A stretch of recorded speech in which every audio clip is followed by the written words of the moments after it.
दोस्तों, स्वागत है आपका आज की कहानी में। आज की कहानी है शादी या सज़ा। रात के 9 बज रहे थे। सास और ननद नम्रता को देख रही थी और नम्रता उनकी आंखों में देखकर डर से थर थर काँप रही थी। उसकी सास चिल्लाकर बोली, तुम्हारी हिम्मत कैसे हुई मेरे ही घर में ऐसे कुछ करने की? 4 दिन भी नहीं हुए मेरे घर में आकर तुम्हें, और खुद को मालिकिन समझने लगी हो। आने दो मेरे बेटे को, सब बता दूंगी उसे और फिर वह तुम्हें सीधा करेगा। तुम्हारे हाथ पैर तोड़ने के लिए नहीं कहा तो मेरा नाम भी नैना नहीं। आज क्या हुआ क्या पता। सास जितनी निर्दयी थी उतनी ही निर्दयी अपने बेटे को भी कर दिया था।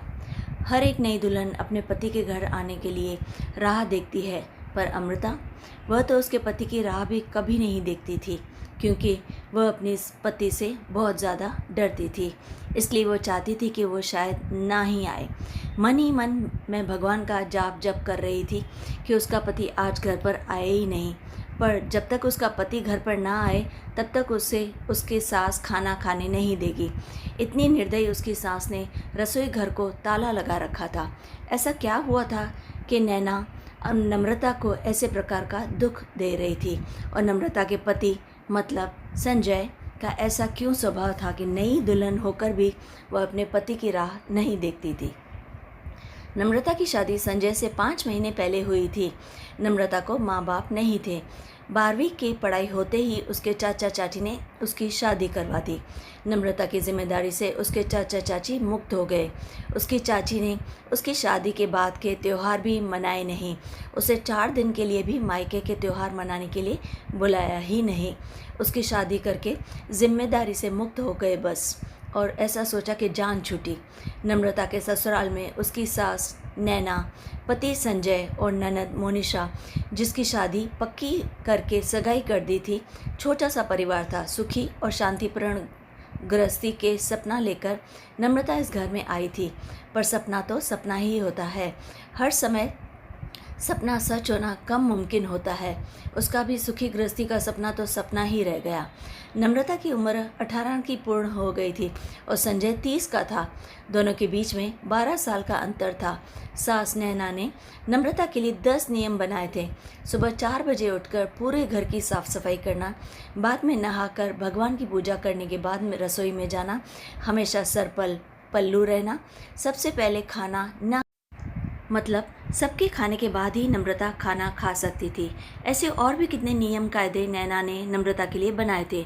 नम्रता को यह नियम पालन करने ही पड़ते थे, पर अभी उम्र ही क्या थी उसकी। उस वक्त उसके हाथ से अगर भूल हो भी जाती थी तो उसका पति या उसकी सास या फिर उसकी ननद उसे सज़ा देते ही थे। उसे मारने की कोई भी कमी नहीं रखते थे। उससे 5 साल बड़ी ननद मोनिशा उस पर हाथ उठाने के लिए आगे पीछे भी नहीं सोचती थी। शादी को 10-12 दिन हुए थे। हर रोज़ संजय 8 बजे तक आ जाता था, पर उस दिन 10 बज गए थे, तब भी संजय आया नहीं था। नम्रता को बहुत ज़ोर की भूख लगी थी। उसने खुद के लिए थाली बनाई और रसोई में खाने के लिए बैठी ही थी। अभी पहला ही निवाला मुंह में डाल रखी थी कि तभी उसकी सास ने देख लिया और उस पर उसकी सास बहुत चिल्लाई। वो नम्रता से सहन नहीं हुआ। तभी नम्रता बोली, वह अभी तक नहीं आए हैं, मुझे बहुत भूख लगी थी इसलिए खाने के लिए बैठी हूँ। सास कुछ बोलने ही वाली थी, तभी मोनिशा आगे आई, नम्रता को ज़ोरदार चाटा। तुम्हारी हिम्मत कैसी हुई मेरी माँ के सामने बोलने की? तुम्हारे घर में तुम्हें खाना नहीं मिलता था क्या? मेरा भाई तुम्हारा पति है, उसकी राह नहीं देख सकती है क्या? अरे औरतें अपने पति के लिए क्या क्या नहीं करती हैं। उतने में सास बोली, रहने दे मोनिशा, क्यों इसको संस्कार सिखा रही हो? माँ बाप तो रहे नहीं और चाचा चाची ने ऐसी लड़की हमारे पल्ले बांधी है। रहने दे, तू चल बाहर, मैं ही रसोई में ताला लगा देती हूँ। और उसे रसोई से बाहर धकेलकर ताला लगा देती हूँ। नम्रता आंखों में आंसू लेकर बस देखती ही रह गई। 11:30 बजे संजय घर आया। तभी नैना और मोनिशा ने मिर्च मसाला लगाकर नम्रता के खिलाफ संजय को भड़काया। वह तो था माँ का भक्त। इतना ही सुनकर उसने गुस्से में आकर नम्रता को थप्पड़ मारा। उसे उस दिन खाना भी नहीं मिला। अभी आज की ही बात ले लो। नम्रता रसोई घर में खाना बनाकर नैना और मोनिशा को खाना दे रही थी।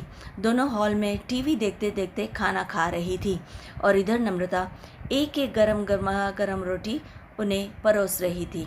आज सुबह नम्रता को सिर्फ एक ही रोटी उसके सास ने खाने में दी थी और उसे बहुत ज़्यादा भूख लगी थी। पर संजय को 10 बजने ही वाले थे, उससे पहले आने वाला नहीं था। पर नम्रता को भूख सहन नहीं हो रही थी। सास और मोनिशा को खाना खाने के पहले रसोई घर को ताला लगाने से पहले नम्रता ने जल्दी से रोटी अपने पल्लू में बांधकर रख ली। जब माँ बेटी का खाना हो गया तो वे अपने कमरे में चली गई। उसके बाद नम्रता को बाहर निकालकर रसोई घर पर ताला लगा दिया और दोनों अपने रूम में आराम करने के लिए निकल गई। उसने पल्लू में बंधी हुई रोटी निकाली और रोटी वैसे ही बिना सब्जी के खाने लगी। रोटी खाते खाते उसकी आंखों से आंसू बह रहे थे। उसका स्वाभिमान इसकी इजाज़त नहीं दे रहा था, लेकिन वह करे भी क्या, और कोई चारा भी नहीं था। यह भी उसे समझ में आ रहा था। ठीक उसी समय नैना कोई काम के लिए उधर आई और उसने नम्रता को रोटी खाते हुए देख लिया था। बस फिर क्या होगा, तमाशा चालू हो गया और उस वजह से नम्रता भगवान से प्रार्थना कर रही थी कि संजय आज घर ही ना आए तो उसकी जान शायद बच जाएगी।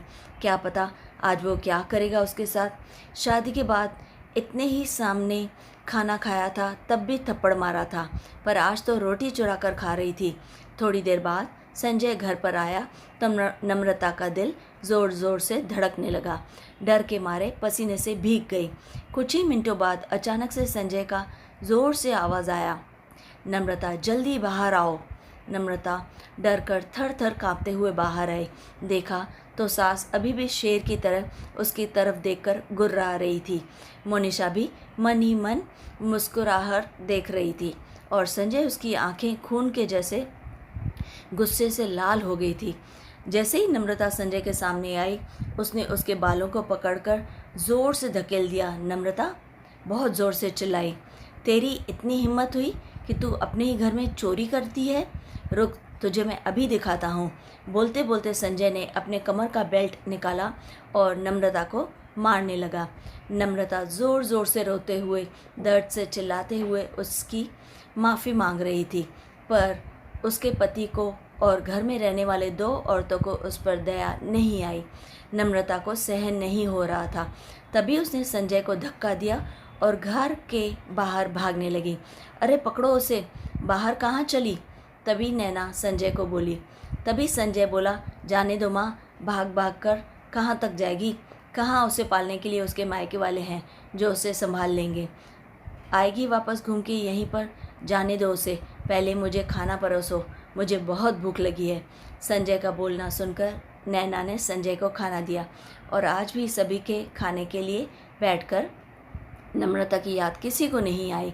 बाद में थोड़ी देर बाद नम्रता घर में आई। उसे देखकर तीनों राक्षस जैसे हंसते हंसते उसके सामने खड़े हुए। आ गई क्या वापस महारानी? क्या हुआ, मायके वालों ने घर में नहीं आने दिया? नैना ने उसे टोकते हुए कहा। तभी संजय उसे बोला, जब तक तुम मेरे पैरों पर अपनी नाक नहीं रगड़ती तब तक मैं तुम्हें घर के अंदर नहीं आने दूंगा। मुझे धक्का देकर चली गई थी ना? हाँ भैया, इतनी जल्दी से माफ़ मत करना इसे। अगर इसे माफ़ किया ना तो कल यह सिर पकड़कर नाचने लगेगी। ऐसी लड़की का क्या भरोसा? अरे भरोसा तो अभी हमें भी नहीं है, तुम पर नहीं रहा। जो अपनी भाभी का सम्मान नहीं कर सकती, वह लड़की हमारे घर का क्या मान बढ़ाएगी? अचानक नम्रता की पीठ के पीछे से मोनिशा के होने वाले ससुर की आवाज़ आई और वह अंदर आए। उन्हें देखते ही तीनों के चेहरे का रंग उड़ गया। अरे समधी जी, आप कब आए? नैना साड़ी ठीक कर सर पर पल्लू डालते हुए बोलने लगी। उसी वक्त आया जिस वक्त आपकी बहू रास्ते से डर कर इधर से उधर भाग रही थी। अच्छा हुआ अभी से ही तुम्हारा असली चेहरा हमें दिख गया। मैं आया नहीं तो हमारे घर की बर्बादी हो गई होती। अगर ऐसी बहू हमारे घर आई होती तो। मोनिशा के होने वाले ससुर उसकी तरफ हाथ दिखाकर बोले, नहीं नहीं, आपको कोई गलतफहमी हो गई है पापा, आप अंदर तो आइए, मैं आपको सब समझाती हूँ। मोनिशा ऐसे बोली तो उसके ससुर बोले, कौन से पापा, किसके पापा? माफ़ करो, हमें अब आपके साथ कोई रिश्ता नहीं करना, और जो आपको समझाना है ना वो बाहर खड़े पुलिस को बताना। अचानक पीठ के पीछे से पुलिस अंदर आई। पुलिस को देखकर उन तीनों की जैसे बोलती ही बंद हो गई। क्या बोलें कुछ समझ ही नहीं आ रहा था। तभी नैना नरम आवाज़ से नम्रता को बोले, अरे बहू, छोटी सी बात पर कोई पुलिस को बुलाता है क्या? छोटी सी गलतफहमी हो गई है ना। और ऐसी छोटी बड़ी परीक्षा हर एक औरत को शादी के बाद तो देनी ही पड़ती है। और यह तो तुम्हारा ससुराल है ना। ससुराल वालों का मान रखना तो हर किसी का फ़र्ज़ होता है। और माफ़ कीजिए सासू जी, मुझे ऐसी कोई परीक्षा देने का शौक़ नहीं है। मेरी शादी थप्पड़ खाने के लिए नहीं की थी। और यह कैसी ससुराल है जहाँ मुझे रोटी भी चुरा कर खानी पड़ती थी। आपने मुझे कमज़ोर समझा था क्या? मेरा मायका नहीं है, पर मैं कमज़ोर बिल्कुल नहीं हूँ। अभी यही संस्कार अपने बच्चों को जेल में बैठकर सिखाना। अंत में पुलिस ने उन तीनों को पकड़कर जेल के अंदर डाला। मोनिशा के ससुराल वालों ने शादी तोड़ दी और नम्रता को एक स्वयंसेवक संस्था ने आगे जाने का मार्ग दिखाया। नम्रता संस्था के साथ में काम करके लोगों को घर में होने वाली घरेलू हिंसा के बारे में जागरूकता फैलाने लगी। उसने अभी सही मायने में ज़िंदगी की नई शुरुआत की है। तो दोस्तों, कैसी लगी आपको ये कहानी? और अच्छी लगे तो लाइक और शेयर ज़रूर कीजिए और चैनल को सब्सक्राइब भी कीजिए। Like, share, subscribe.